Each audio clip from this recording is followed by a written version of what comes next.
So what's up guys at magandang hapon. Welcome back sa ating channel. So ngayong hapon guys ay mayroon naman tayong panibagong gagawin, isang flat screen TV. So yan guys, napakalaki. Nasa 24 inches ba siguro ito. So yung kanyang brand guys ay yan Mega Pro. So sabi ng may-ari, ito guys ay blackout. So subukan natin guys, ipa-plug in natin. Ito yung kanyang cord, easy cord, ayan yan, easy cord nya. So ipa-plug in natin dito guys. So yan guys, wala talaga siyang indicator light. Ayan yan, wala talaga siyang indicator light. Makikita nyo guys, yan, dapat iilaw yan. Pag saksak pa lang natin dun, pag plug in pa lang natin, dapat iilaw yan sa kulay red yan. So wala talaga yan guys. Ito yung kanyang easy cord, yan. So naka-plug in na yan guys, wala talaga. Subukan natin ito guys, pindutin natin yung power sa remote kung wala talaga.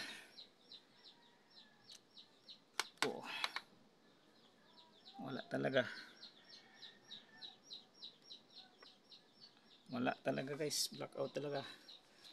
So bubuksan na lang natin siguro ito guys, at hanap tayo ng pistong maayos kung saan tayo makakapisto, kasi punong puno yung lamisa natin. Yan guys, naka-unplug na natin.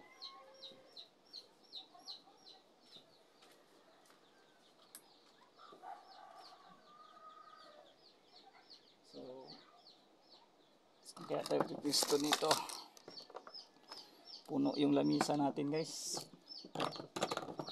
Tambakan tayo, so dami pang gagawin natin. Ayan may dalawa pang inverter, may transistor radio pa dyan. So tingnan natin talaga. Siguro guys, dito na lang siguro guys tayo magbubukas sa lapag, kasi nga malaki yung TV na yan. Hindi kakasya sa lamisa natin kasi maraming nakalagay. So bago pala tayo magbukas, tester muna natin itong outlet natin. Baka sabihin nyo walang kuryente. Para makasigurado tayo, makaiwas tayo sa mga buzzer, sa mga buzzers natin. So yan guys, gamit tayo ng digital tester. Mag-rinse tayo sa AC. So yan guys, naka AC na tayo. So itutusok ko lang natin, ito yung ating test probe. So yan guys, mayroon siyang voltahe 220. So good guys yung ating supply, 220 AC.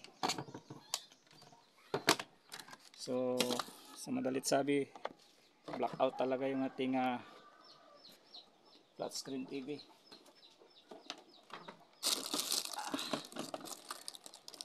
So buksan natin ito guys. Pasensyahan nyo guys yung ating pisto, kasi sikip talaga, kasi tambakan tayo. So habang binubuksan pala natin ito guys, kung napadaan lang pala kayo sa ating channel at hindi pa kayo nakapag-subscribe, so paki-like and subscribe naman po. At napaka-importante yan guys, para lagi kayong updated sa mga next videos na ilalabas natin about electronic.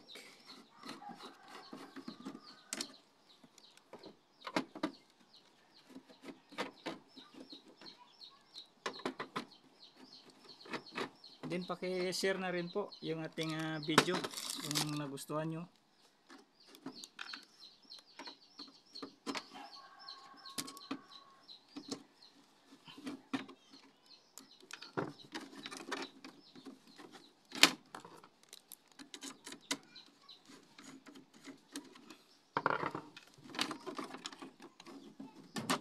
So yan guys, natanggal natin yung kanyang takip. So yun. So yan guys yung kanyang laman. Yan naka SMD type siya. Mayroon siyang carbon na pisa, pero konti lang. Karamihan talaga naka SMD type siya. Oh. SMD talaga. Yan. SMD type talaga siya guys. Ayan oh. So dahil wala siyang power, so ito muna yung kanyang isi-cord yung ating ititest una. Siyempre wala siyang power.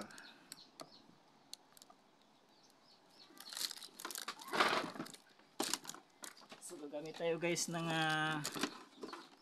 analog tester. Naka-range tayo times 10 guys. So tingnan nyo na lang guys yung ating tester.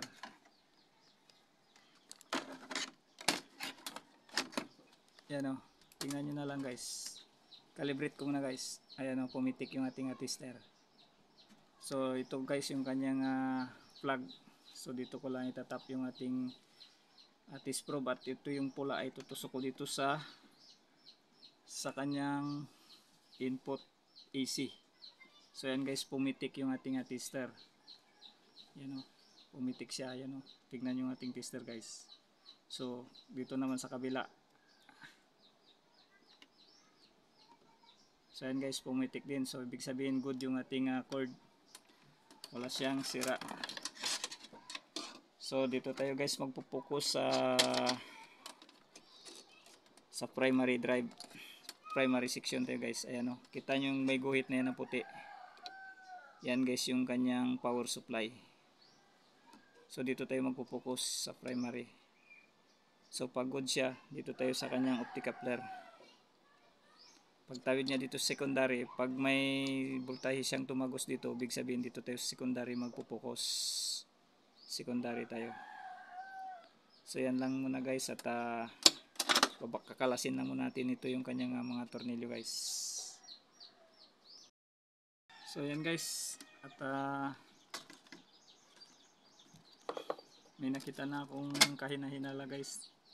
So pinalitan na natin.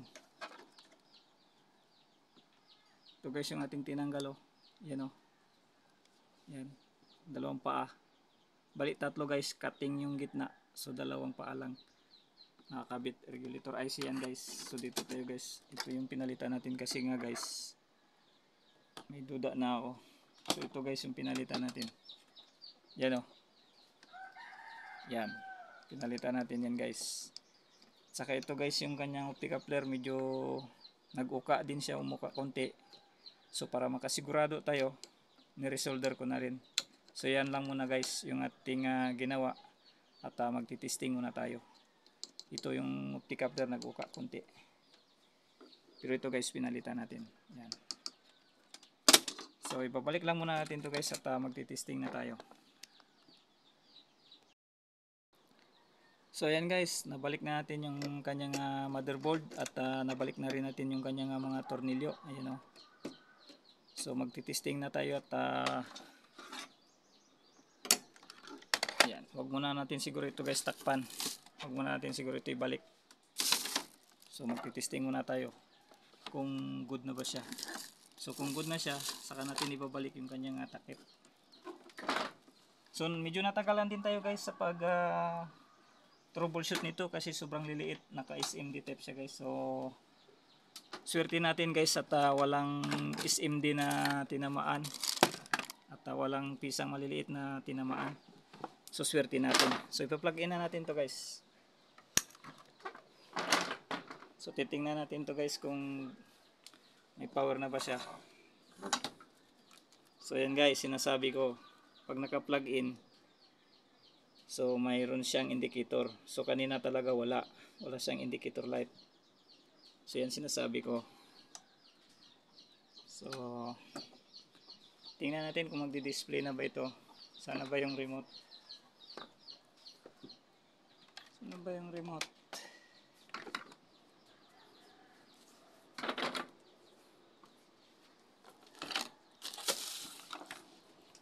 So ito guys yung kanyang remote.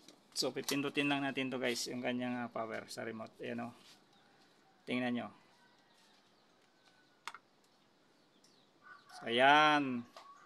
So nag-display na siya guys. So mayroon siyang no signal lumalabas kasi nga kailangan pa natin ng signal o sa mga antenna siguro o di kaya sa receiver, GSAT receiver. So kailangan na lang natin. So good na yan siya guys. So wala tayong pan testing. Pero good na siya guys. Good na yan. Kailangan na lang yan ng antenna. So nag-display na siya. So hanggang dito na lang siguro guys yung ating video at hindi ko na siguro guys ipapakita sa pagbalik ng kanyang takip para hindi na tayo mapahaba sa ating video. So working na yan guys. So maraming salamat at hanggang sa susunod ng ating video, pakiabangan na lang po. Yan, so working na po. So hanggang sa susunod ng ating video at pakiabangan na lang po. Maraming salamat po ulit at magandang hapon.